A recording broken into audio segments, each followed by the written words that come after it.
यहूदी धर्म में अंतिम संस्कार कैसे किया जाता है, आइए जाने इस वीडियो में। मृत्यु सार्वभौमिक सत्य है। इस दुनिया में कोई भी चीज अजर या अमर नहीं है। कोई भी जीव हो जिसने इस दुनिया में जन्म लिया है, उसकी मृत्यु निश्चित है। यहाँ तक कि इस दुनिया की किसी भी वस्तु को एक ना एक दिन नष्ट होना ही है। जीवन व मरण इस दुनिया का अभिन्न हिस्सा है। जैसा कि आप सभी जानते हैं, इस पूरी दुनिया में अलग अलग धर्म एवं समुदाय के लोग रहते हैं। अलग अलग धर्म समुदाय में जन्म मृत्यु से जुड़े अलग अलग नियम एवं परंपराएं होती हैं, जिनका पालन करना हर मनुष्य का परम कर्तव्य होता है। जब मनुष्य की मृत्यु होती है तो उसे जीवन मरण के बंधन से मुक्ति दिलाने के लिए अलग अलग धर्मों के अलग अलग रीति रिवाजों का पालन करते हुए उसका अंतिम संस्कार किया जाता है। आइए जानते हैं यहूदी धर्म में मृत्यु के पश्चात अंतिम संस्कार के लिए कौन सी रीति रिवाज अपनाए जाते हैं। किसी धर्म में मृत्यु के पश्चात शरीर को जलाने की परंपरा है तो किसी में दफनाने की। कोई मृत्यु के पश्चात मृत शरीर को चील कौवों को खाने के लिए छोड़ देता है। वहीं किसी धर्म में मृत शरीर को सूली पर चढ़ाकर स्वतः ही नष्ट होने के लिए छोड़ दिया जाता है। ऐसी मान्यता है कि मृत शरीर को दफनाने की परंपरा की शुरुआत यहूदियों द्वारा की गई थी। दरअसल दुनिया में सबसे ज्यादा यहूदी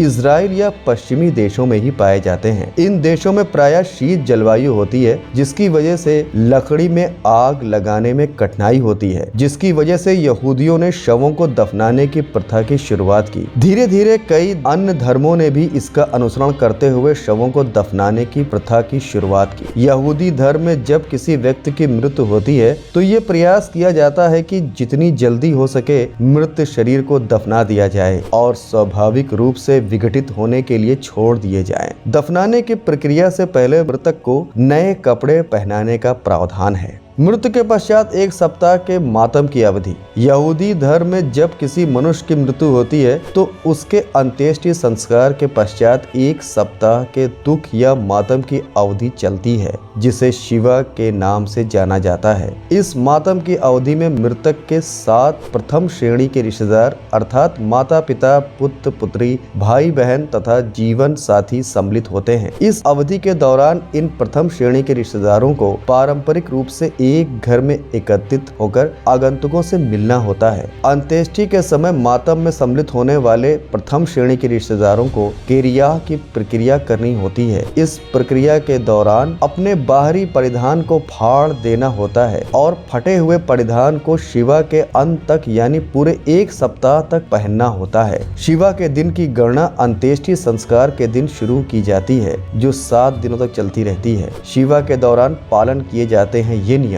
यहूदी धर्म में शिवा के दौरान मातम करने वाले लोगों के संबंध में कुछ नियम हैं, जिनका पालन करना अनिवार्य है। शिवा के दौरान मातम करने वाला व्यक्ति घर से बाहर नहीं निकलता है। मातम करने वाला व्यक्ति कोई भी ऐसा कार्य नहीं करता जिससे उसे आनंद मिले। यहाँ तक कि इस दौरान स्नान भी वर्जित है। हालांकि शरीर की स्वच्छता के लिए मातम करने वाला व्यक्ति अपने अंग को धो सकता है, परंतु इस बात का ध्यान रखना आवश्यक है कि इसमें कोई भी आनंद न मिले। मातम करने वाले व्यक्ति नए अथवा धुले कपड़े नहीं पहन सकते हैं। मातम में शामिल व्यक्ति काम अथवा व्यापार नहीं कर सकता है। मातम करने वाले व्यक्ति खुद भोजन तैयार नहीं कर सकते हैं, हालांकि दूसरे लोग भोजन तैयार करके उन्हें दे सकते हैं। इस तरह से यहूदी धर्म में मृत्यु के पश्चात यानी कि अंतिम संस्कार के बाद पूरे 1 सप्ताह तक विधि विधान से मृतक व्यक्ति की आत्मा की शांति के लिए रीति रिवाज पूरे किए जाते हैं। दोस्तों, ये रहा आज का हमारा वीडियो।